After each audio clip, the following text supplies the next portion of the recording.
Seorang pria berpakaian lusuh dihina dan diusir dari pesta pernikahan mantan kekasihnya di depan ratusan tamu.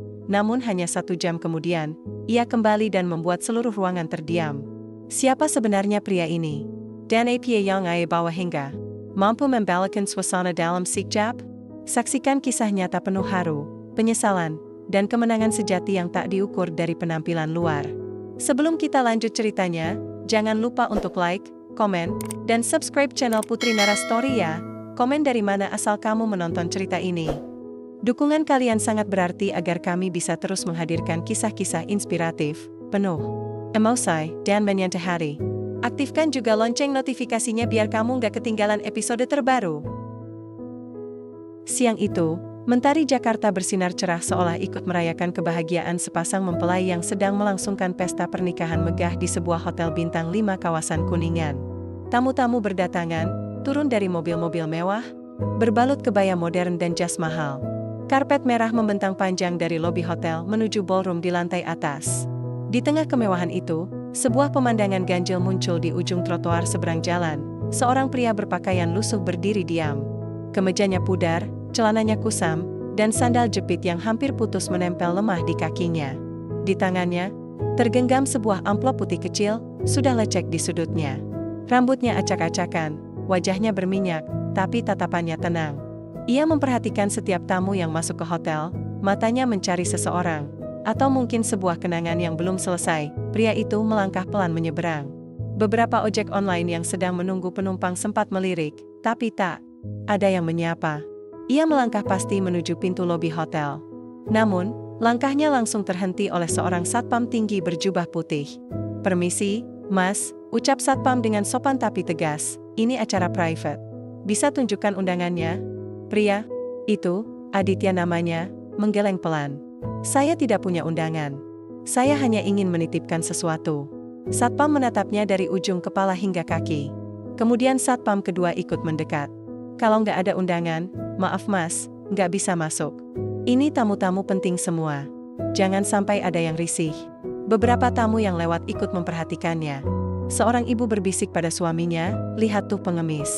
Kirain ini tenda nikahan kampung." Tawa kecil terdengar. Aditya tak marah. Ia hanya menunduk, lalu berkata, "Saya janji nggak lama. Hanya ingin menyampaikan hadiah pernikahan." Namun, ucapannya hanya menambah tawa sinis.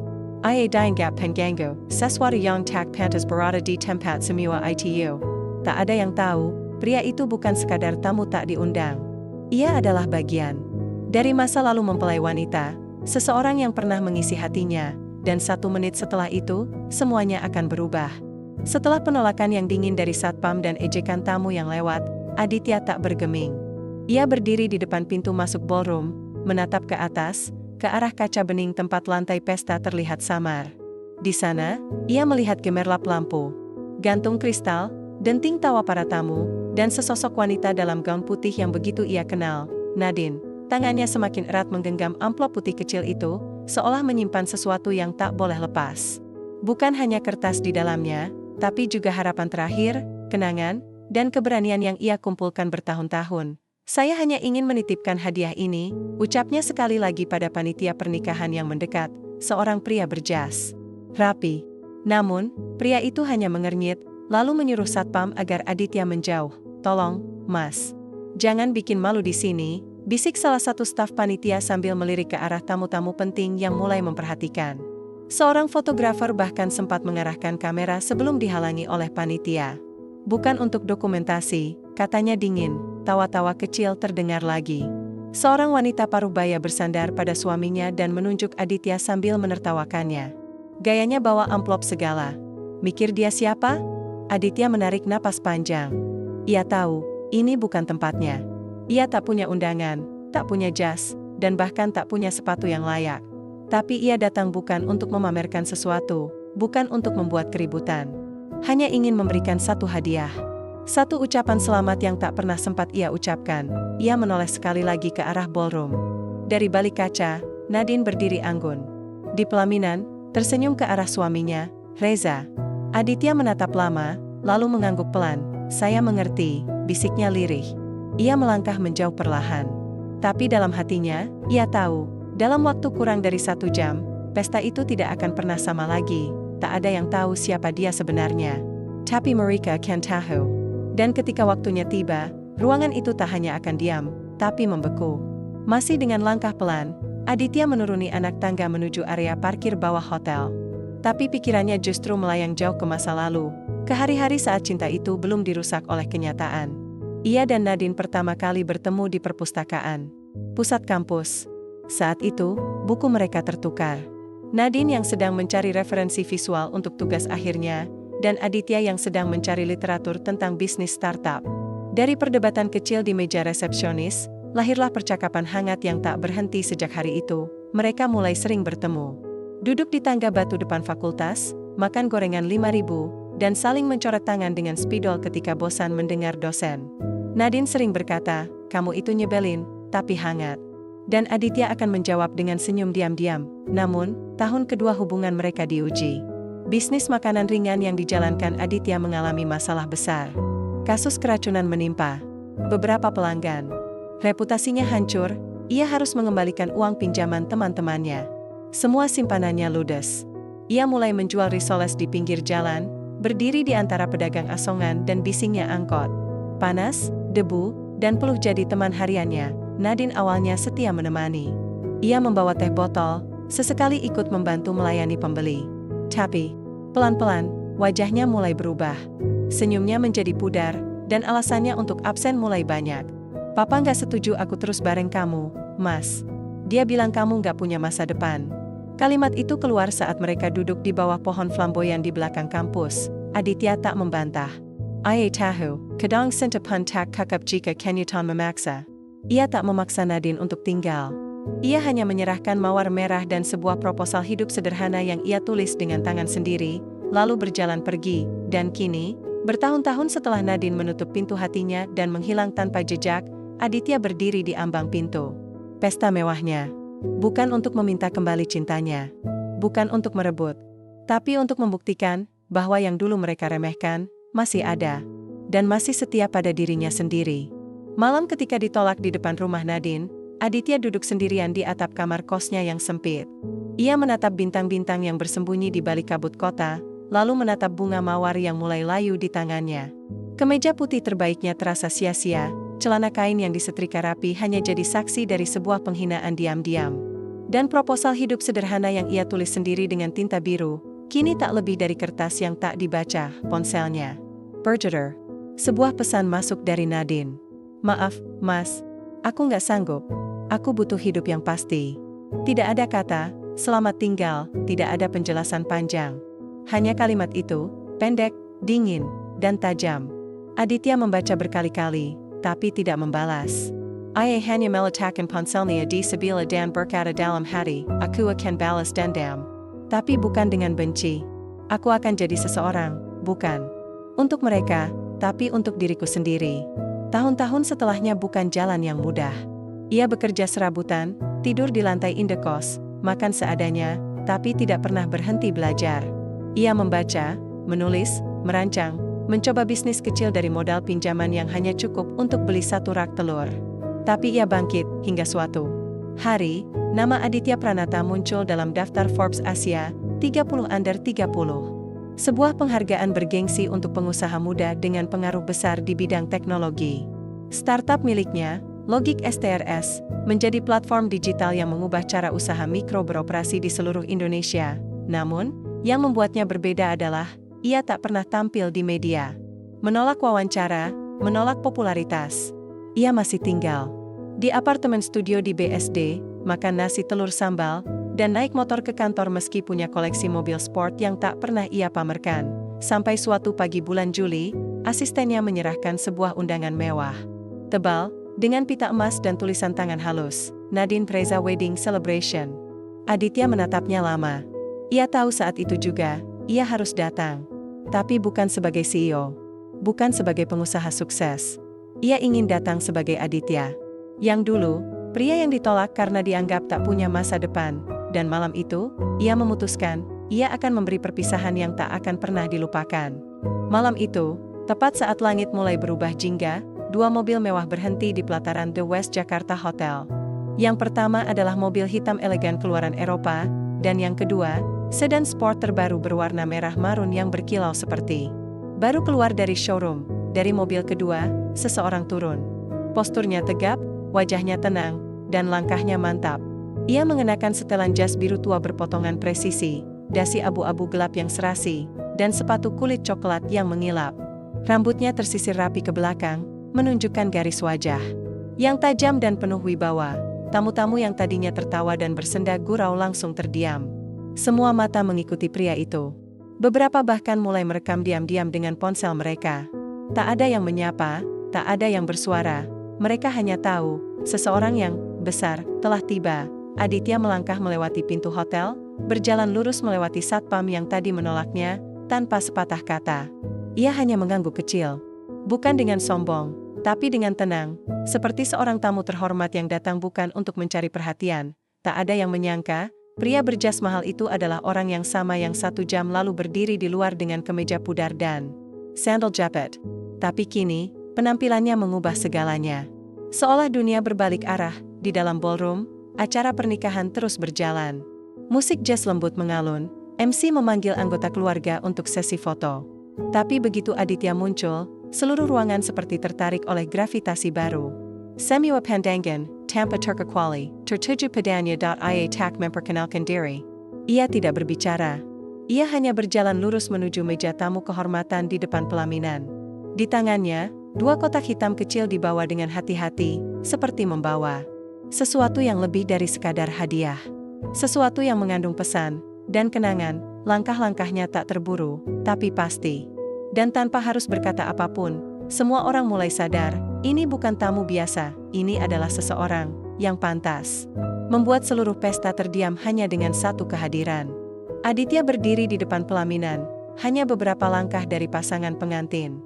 Tangannya gemetar ringan, bukan karena gugup, tapi karena ia tahu, momen ini akan mengubah segalanya. Suasana ballroom yang sebelumnya riuh dengan tawa dan musik, kini sunyi, seolah semua sedang menahan napas. Ia meletakkan 2 kotak hitam itu di atas meja tamu kehormatan, pelan-pelan, penuh kesadaran. Semua mata mengikutinya, termasuk mata Nadine, yang kini mulai membulat penuh ketegangan. Tangannya yang menggenggam buket bunga terlihat gemetar. Reza, sang pengantin pria, melirik bingung ke arah Aditya. Kotak pertama dibuka, sebuah kunci mobil sport dengan logo eksklusif terletak di dalamnya, berkilau di bawah cahaya lampu gantung kristal. Tamu-tamu berbisik, sebagian terpana, sebagian lainnya menatap dengan rasa tak percaya. Kotak kedua dibuka, isinya kunci yang sama, identik. 2 mobil sport mewah. Di atas kotak tertempel kartu kecil bertuliskan, 1 sebagai hadiah pernikahan, 1 lagi untuk kenangan yang dulu kita rawat bersama. Detik itu juga, suasana membeku. Nadine masih menatap kunci itu. Ia tahu persis, hanya 1 orang di dunia ini yang bisa menulis kata-kata seperti itu.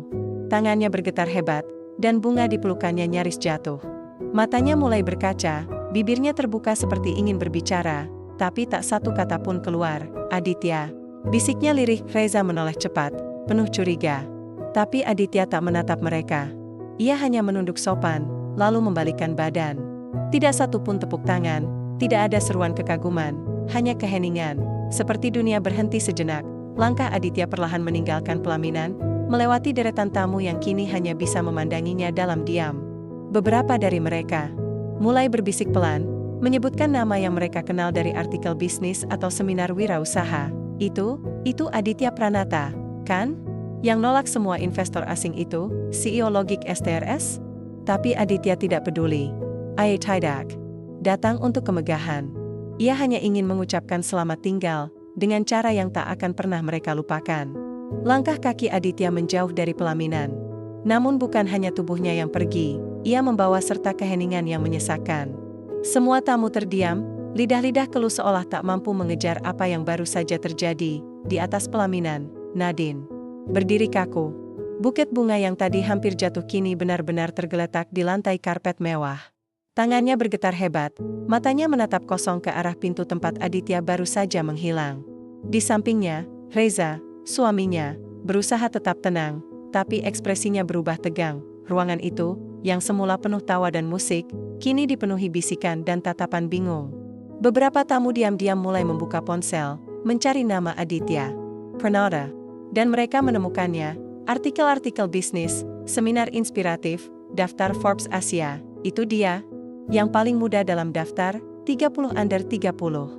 Gue pernah baca, dia nolak semua investor asing demi bantu UMKM lokal. MC yang berdiri di samping panggung hanya menggenggam naskah acara tanpa bisa membaca satu kata pun.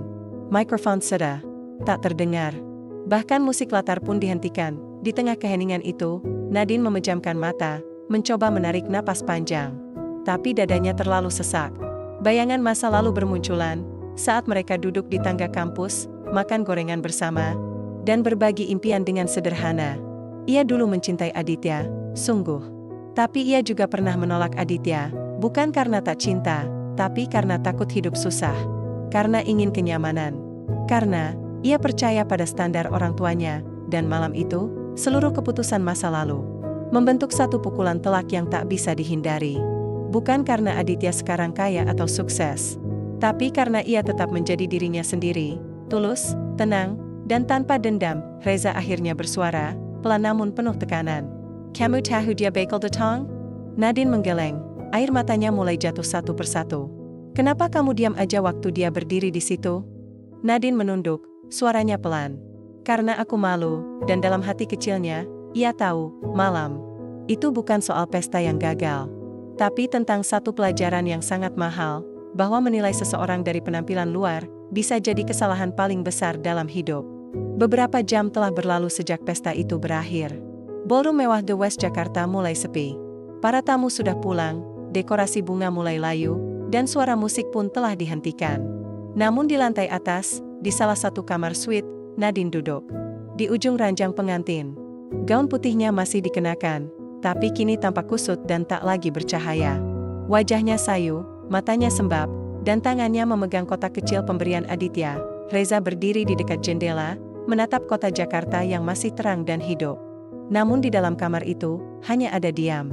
Aku nggak ngerti, kenapa kamu kayak gitu tadi? Akhirnya Reza berbicara, pelan tapi menekan. Nadine menatapnya sebentar, lalu menunduk. Kamu diam aja waktu dia datang. Kamu nggak bilang apa-apa. Kenapa kamu nggak pernah cerita soal dia? Nadine bangkit perlahan. Emosi yang selama ini ia tahan mulai naik ke permukaan. Karena aku malu, suaranya serak. Karena saat itu aku percaya apa yang Papa bilang. Bahwa Aditya nggak cukup baik buat masa depanku. Bahwa cinta aja nggak cukup. Reza menatap istrinya dalam diam. Dan sekarang, tanyanya. Suara mulai bergetar. Sekarang, Nadine menghela napas, menatap kotak di tangannya. Aku sadar. Aku bukan menyesal karena dia sukses. Tapi karena dia tetap jadi dirinya sendiri, meskipun dulu kita tolak mentah-mentah. Sementara itu, di lantai bawah hotel, Pak Hashim, ayah Nadine, duduk termenung di lobi. Secangkir kopi hitam di tangannya sudah dingin. Di sampingnya, Bu Erlin menggenggam tangan suaminya yang kini bergetar. Seharusnya aku nggak menilai dia dari bajunya, gumam Hashim lirih. Tadi sore waktu dia datang pertama kali, aku bahkan enggak sudi melirik. Aku cuma lihat bajunya, sandalnya, dan aku usir dia. Keheningan menyelimuti mereka. Semua kata-kata seolah tak cukup untuk menebus apa yang telah terjadi. Malam itu, tak hanya jadi tamparan untuk keluarga pengantin, tapi juga pelajaran keras bagi semua yang terbiasa menilai manusia dari apa yang tampak di luar. Dan di kursi belakang mobilnya, menuju keluar kota, Aditya duduk diam. Ia tahu, ia sudah menang. Bukan karena harta, tapi karena ia tidak pernah berhenti menjadi dirinya sendiri. Di kursi belakang mobilnya yang melaju pelan di jalan tol keluar kota, Aditya bersandar sambil menatap lampu-lampu kota Jakarta yang makin menjauh. Jalanan malam tampak sepi, tetapi pikirannya justru ramai, penuh kenangan, emosi, dan keheningan yang tak bisa dijelaskan dengan kata-kata. Ia tidak melangkah seperti pemenang. Ia tidak tersenyum puas. Ia hanya duduk tenang, seolah baru selesai dari perjalanan panjang yang penuh luka dan pelajaran. Sesekali ia melirik ke kotak kecil di pangkuannya, bukan yang berisi kunci mobil, tapi kotak yang lebih sederhana, berisi foto lama dirinya bersama Nadine di depan tangga fakultas. Gambar itu mulai pudar, tapi senyum mereka di masa lalu tetap terlihat nyata. Bukan karena cinta yang sempurna, tapi karena harapan yang dulu mereka peluk bersama. Di balik kemewahan pernikahan Nadine dan Reza tadi, ada satu hal yang tak bisa dibeli, ketulusan. Dan malam itu, semua orang di ballroom akhirnya menyadari bahwa Pria yang mereka remehkan di awal justru menjadi satu-satunya orang yang berdiri paling tegar. Aditya tahu ia tidak datang untuk pamer. Ia tidak datang untuk membuat perhitungan. Ia datang hanya untuk mengatakan satu hal yang tidak pernah bisa ia ucapkan dulu. Selamat tinggal. Selamat tinggal untuk cinta yang pernah ada. Untuk kenangan yang tak bisa diulang. Untuk luka yang sudah ia sembuhkan sendiri, pelan-pelan, di balik kesunyian. Sementara itu, di kamar pengantin yang sunyi, Nadine masih terdiam di depan laptopnya. Setelah lama menatap layar kosong, akhirnya ia mulai mengetik sebuah email. Panjang. Tanpa harapan dibalas. Tapi penuh kejujuran. Maaf jika kehadiran ini tidak sesuai harapan. Tapi aku ingin tetap memberikan doa terbaik untukmu. Terima kasih, karena pernah mencintaiku. Dan terima kasih karena hari ini kau mengajariku arti ketulusan yang sebenarnya. Ia mengirimkan email itu dengan tangan gemetar. Lalu menutup laptop, menatap keluar jendela, dan menatap bayangannya sendiri, seorang perempuan yang hari ini sadar, ia pernah kehilangan seseorang, bukan karena pria itu tak pantas, tapi karena dunia memaksanya percaya pada hal yang salah. Beberapa bulan telah berlalu sejak malam pernikahan yang mengubah hidup banyak orang itu. Berita tentang kejadian mengejutkan di pesta mewah The West Jakarta masih dibicarakan di kalangan pebisnis, influencer, hingga media gosip. Tapi Aditya tetap seperti biasa, menjauh dari sorotan, hidup dalam diam, dan kembali bekerja membangun yayasannya untuk membantu UMKM dan anak-anak kurang mampu. Di sudut auditorium kampus tempat ia dulu belajar, Aditya berdiri di atas panggung sebuah seminar kewirausahaan. Jasnya sederhana, tidak mencolok. Ia berbicara tanpa naskah. Di hadapannya, ratusan mahasiswa menyimak dengan penuh perhatian. Saya pernah datang ke sebuah pesta, ujarnya pelan namun tegas, dengan pakaian yang membuat saya dianggap bukan siapa-siapa. Tapi malam itu saya belajar bahwa nilai seseorang bukan ditentukan dari jas, mobil, atau jabatan, tapi dari caranya memegang hati. Bahkan ketika hatinya diremukkan. Seluruh ruangan hening. Bukan karena kisah suksesnya, tetapi karena ketegaran dan kebesaran hatinya menyentuh sisi terdalam jiwa banyak orang. Dan di sudut auditorium itu, duduk seseorang dengan seragam sederhana yayasan milik Aditya. Nadine. Ia datang tanpa undangan resmi, hanya sebagai relawan. Ia tidak berharap dikenali, tidak berniat mendekat. Tapi senyumnya tenang. Di matanya, cerita mereka sudah selesai. Bukan dalam amarah, bukan dalam penyesalan. Tapi dalam penghargaan, sejak kejadian malam itu, Nadine memutuskan mengabdikan hidupnya membantu Yayasan Aditya secara diam-diam. Ia menolak wawancara, tidak lagi tampil di media sosial. Ia memilih berjalan dalam bayang-bayang, bukan karena malu, tapi karena ingin menebus sesuatu kepada dirinya sendiri yang dulu terlalu mudah menghakimi. Dan Aditya? Ia tidak pernah membalas email panjang dari Nadine. Tapi ia membaca setiap katanya, dan menyimpannya dalam arsip khusus, bukan di komputer, tapi di hatinya. Di luar auditorium, angin sore berhembus pelan. Daun-daun berguguran dari pohon flamboyan, tempat mereka dulu sering duduk berdua. Dunia terus berjalan, luka telah sembuh, dan kenangan tetap hidup, karena kadang, cinta tak harus dimiliki. Cukup dikenang, dan dijadikan pengingat, bahwa menjadi diri sendiri, sepenuhnya, adalah bentuk kemenangan paling indah.